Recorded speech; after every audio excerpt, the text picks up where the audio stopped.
ಓಂ ಶ್ರೀ ಗುರುಭ್ಯೋ ನಮಸ್ಕಾರ ವೀಕ್ಷಕರೇ, ನಾನು ನಿಮ್ಮ ಪಂಡಿತ ರಾಘವೇಂದ್ರ ಆಚಾರ್ಯ ಮಾಡುವಂಥ ನಮಸ್ಕಾರಗಳು. ವೀಕ್ಷಕರೇ, ಜೂನ್ 14 ಮತ್ತು 15ನೇ ತಾರೀಕು ಸೋಮಾವತಿ ಅಮಾವಾಸ್ಯೆ ನಂತರ ಮೀನರಾಶಿಯವರ ಜೀವನದಲ್ಲಿ ಏನೆಲ್ಲ ಬದಲಾವಣೆ ಆಗ್ತಾ ಇದೆ ಅಂತಕ್ಕಂಥದ್ದು ಈ ಒಂದು ವಿಡಿಯೋ ನಾನು ತಿಳಿಸ್ಕೊಡ್ತಾ ಇದ್ದೇನೆ.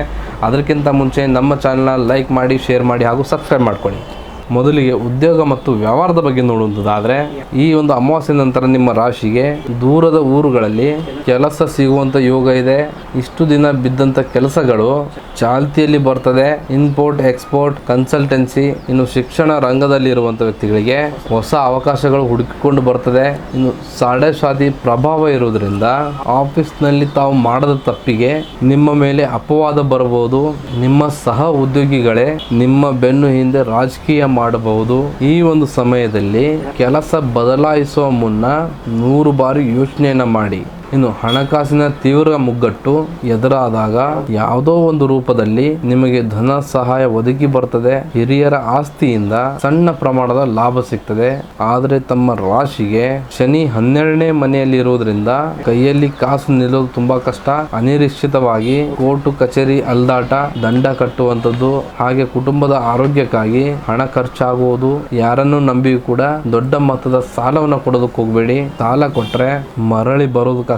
ಇನ್ನು ಕುಟುಂಬದ ವಿಚಾರದಲ್ಲಿ ನೋಡುವಂಥದ್ದಾದ್ರೆ, ನಿಮ್ಮ ಕುಟುಂಬದಲ್ಲಿ ಪುಣ್ಯ ಕ್ಷೇತ್ರಗಳ ದರ್ಶನ ಭಾಗ್ಯ ಸಿಗ್ತದೆ. ಕಷ್ಟದಲ್ಲಿ ಇರ್ತಕ್ಕಂಥ ವ್ಯಕ್ತಿಗಳಿಗೆ ಸಹಾಯ ಮಾಡಿ ಪುಣ್ಯವನ್ನ ಕಟ್ಕೊಳ್ತೀರಾ. ಆದರೆ ಕುಟುಂಬದಲ್ಲಿ ಸಣ್ಣ ವಿಚಾರಕ್ಕೆಲ್ಲ ವಾತಾವರಣ ಬಿಸಿ ಆಗ್ತದೆ.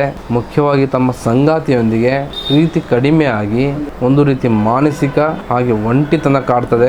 ಮಾತು ಆಡುವಾಗ ಕಟುವಾಗಿ ಮಾತನಾಡಬೇಡಿ. ಇನ್ನು ಆರೋಗ್ಯದ ವಿಚಾರದಲ್ಲಿ ನೋಡುವಂಥದ್ದಾದ್ರೆ, ರಾತ್ರಿ ತಡವಾಗಿ ಊಟ ಮಾಡುವುದು ಹಾಗೆ ರಾತ್ರಿ ಲೇಟಾಗಿ ನಿದ್ರೆ ಮಾಡುವುದರಿಂದ ಆರೋಗ್ಯ ಮತ್ತಷ್ಟು ಹದಗೆಡ್ತದೆ.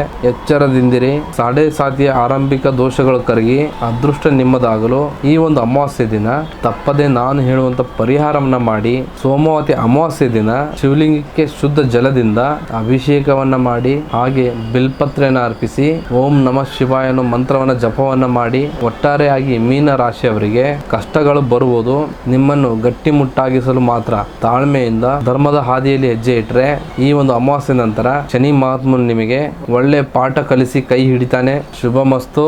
ಆ ಶಿವನು ನಿಮಗೂ ನಿಮ್ಮ ಕುಟುಂಬಕ್ಕೂ ಸಕಲ ಸುಖ ಶಾಂತಿ ಕರುಣಿಸಲಿ. ಹಾಗೂ ತಮ್ಮ ಜೀವನದಲ್ಲಿ ಏನೇ ಸಮಸ್ಯೆಗಳಿದ್ದರೂ ನೇರವಾಗಿ ಬಂದು ಭೇಟಿ ನೀಡಿ ಅಥವಾ ಫೋನ್ನ ಮುಖಾಂತರ ಪರಿಹಾರವನ್ನು ಕಂಡುಕೊಳ್ಳಿ. ಧನ್ಯವಾದಗಳು.